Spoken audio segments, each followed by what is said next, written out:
Katie Simper is going to come up because Katie drove all the way from the eastern side of, you're from here? Where? She's from Chehalis, so she drove up through the storm like we all did from Chehalis, and she and some other mothers are doing something, and they've put a lawsuit against Inslee for the kids in schools, and it's already been registered, so she's going to come talk about what they are doing and what you can do. Come on up, sweetie. Thank you. Hello, everybody. Woo! It is so good to see everybody out here, even in the rain. I'm really super new at this. I've never followed politics much in my life. I've always been kind of just one to, I vote and all that, but I didn't really ever get too involved. And a couple of months ago, God put a fire in me that I never even knew was there. All of this shut down, the schools were closed, all of this stuff happening, and he says, it's time for my people to rise up and do something. It's time to stand up and fight. And so here I am. I attended my first rally here, the Olympia rally. That's the first rally I'd ever gone to, ever. Went to rallies on the east side last weekend, so here I am. I'm a mother, I'm a grandmother. This is my grandson right here. He lives with me. I'm raising him right now. Yeah, Austin is his name. Woo! He didn't want to come up here today. He's a little bit shy. This is all new for him too. This is actually the first rally he's attended with me. But he's the reason. This is our, like Brooke said, this is our future. This is our next generation. That's right. He's in high school. He's always struggled in school. He didn't have a great childhood, so he struggled in school. He's always been behind. IEP classes, all that kind of stuff, and he was finally getting caught up. He was finally getting to a point that he was out of IEP classes. He was learning what he needed to learn at grade level, and then boom, he's out of school. This kid loves school. I have never met a kid in my life more than him that loves to go to school. He loves to learn. He loves hanging out with his friends. He loves just being in that school atmosphere, the structure, and everything that goes along with that.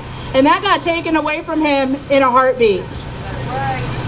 Just like that. Hey, Thursday afternoon, the school said, we're not having school on Friday, we'll be back on Monday. They never went back on Monday. He's still out of school. No!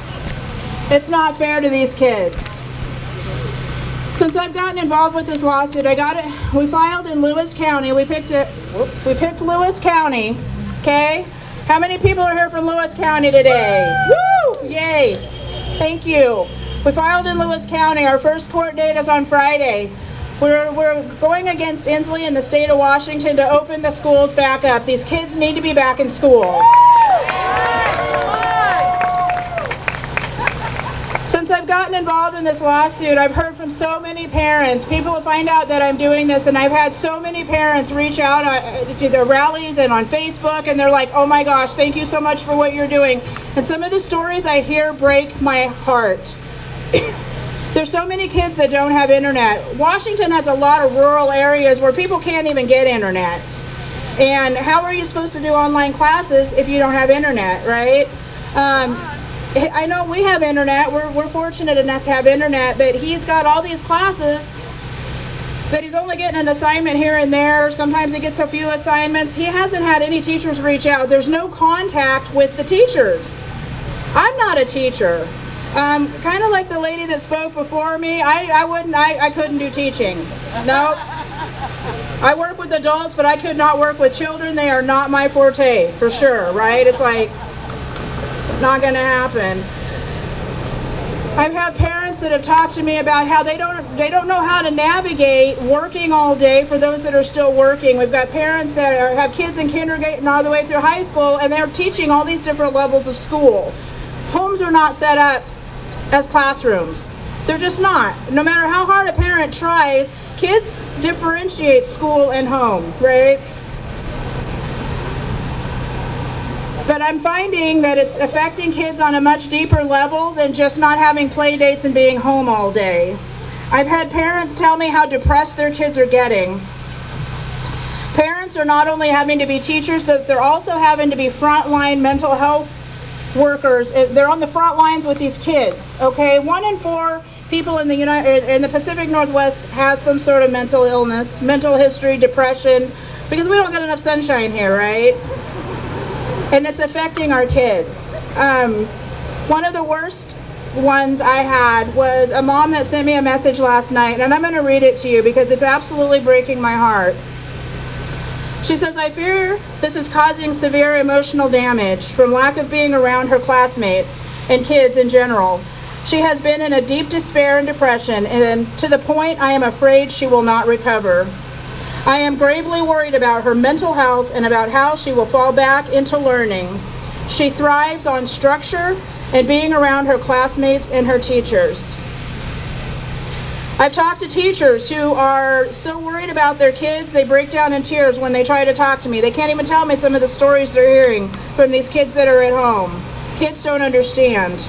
They don't understand why they can't go to school and get their education that the state is required to give them. They don't understand why they have to walk around and see all these people in masks and have to not be able to go to where they're used to going.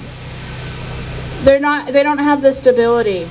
These kids need stability. They need to go back to normal. School with no masks, with no restrictions. They just need to go back to school. I read a study, and you can look it up. It's online. There's several of them. So the data and the science that I look up is real. They did a study on kids in New Orleans after Hurricane Katrina. They were out of school for 2 months. They didn't go back to school in the fall. They didn't go back to the school in the fall. So they were out for 2 months. They followed a whole group of these kids. It took them 2 years to catch up. 2 years. 1 year for every month they were out of school. Inslee's wanting our kids to be out of school for months and months and months. I don't even think he wants them to go back until January. He wants them to all be vaccinated. We're not going to do it. We're not going to do it. That's our choice. They're our children and it's our choice. Our kids need to go back to school. Amen. For some kids, it's the only safe place they have to go. Some kids, it's the only meals that they're getting. It's the only safe place. It's structure. It's taken away the rights of our children and our grandchildren being out of school. We have to stand up as a group, as a united group, together. It doesn't matter what your religion is. It doesn't matter whether you're poor, whether you're rich, what your color is. It doesn't matter. Nothing matters. We can live in the country, we can live in the city. And the one thing that will unite us in this country and in this state, I believe, is our children. That's right. Everybody, no matter what your belief system is, cares about our children and our grandchildren. And there isn't one person in this state that has not been affected by kids being out of school.